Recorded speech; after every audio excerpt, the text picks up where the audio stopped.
scores. Cole Caufield. Caufield steps in, loads and fires and scores. Richard score! Cole Caufield is entering into the final season of his ELC and is eligible to sign an extension with Montreal. Caufield shoots, scores! To Caufield, scores! Caufield shoots, scores! To Caufield, scores! Is it in his best interest to sign right now or wait a bit? And also, is it in Montreal's best interest to sign now or wait? And what could that first contract look like? Caufield shoots and scores! Over to Caufield, scores! To the backhand, scores! Caufield scores!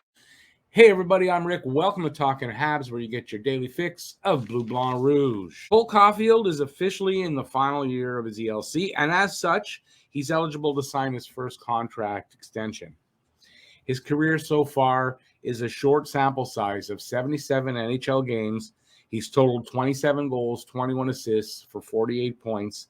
Now, that's solid numbers for any rookie, but Caufield's time under former coach Dom Ducharme, where he had only 1 goal and 7 assists for 8 points in 30 games, leaves the door open for a little doubt on Montreal's part when deciding on how much and for how long of a contract to sign Caufield to.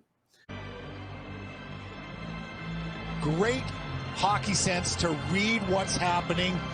Was the first half of the season a fluke? Was the second half of the season under Coach Marty a fluke? I think most people in the know believe Cole Caufield is the real deal, myself included. Montreal knows that if they can sign him up now, long term, they'll get him at the best dollar value, because the longer they wait, and if Cole keeps putting up good numbers, his dollar value will go up significantly. So if that's the risk for Montreal, if Cole keeps running and putting up numbers, or rolling, I actually wrote here, he will. I don't doubt that. So Montreal can save a decent amount of money over a long term by signing Cole now. The safe bet, though, is to wait a bit and see how the season starts to unfold for Cole. If it's positive, which I believe it'll be, try to sign him around Christmas time. They'll pay more than they would today, yep. But being sure about everything, it'll be worth it. To help give the Canadiens a victory. They could try to sign Cole to a bridge deal, but it would only increase how much his long-term deal would be worth when they get there to signing that long-term deal. And if you don't know what I'm talking about, see PK Subban and his $9 million contract. As for how Cole's agent probably sees it, a short bridge deal could be perfect for Cole.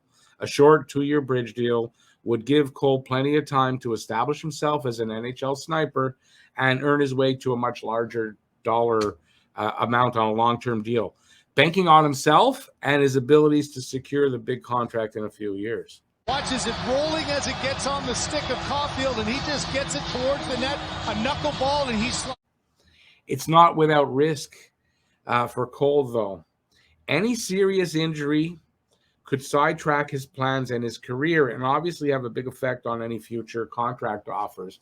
And I think of Saku Koivu for that. Saku Koivu in his second or third season just looking like he was going to be a great player, and he was. But offensively, better than he turned out to be.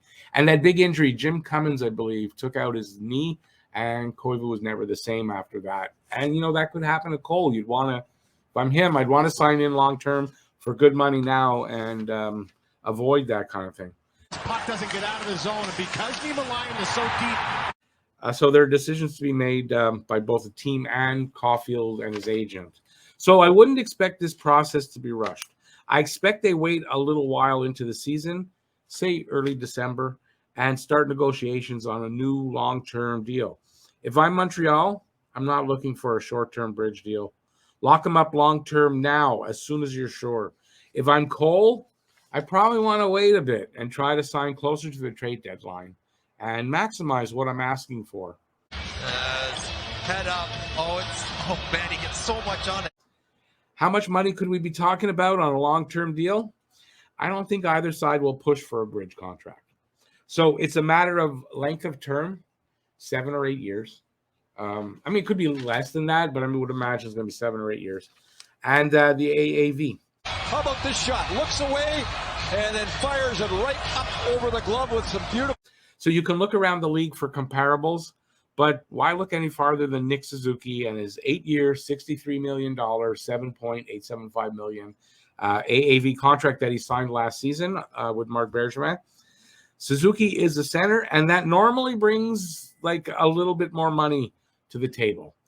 Caufield is the caliber of winger that can offset that thinking.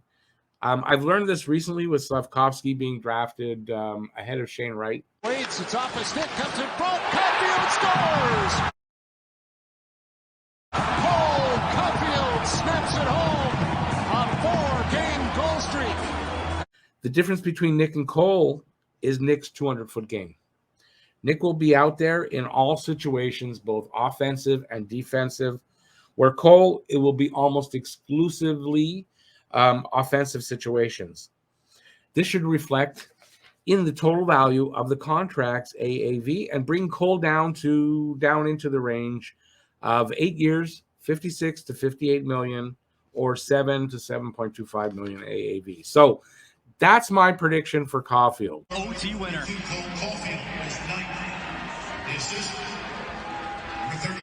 Signed between Christmas and the trade deadline, 8 years, $58 million, 7.25 million AAV.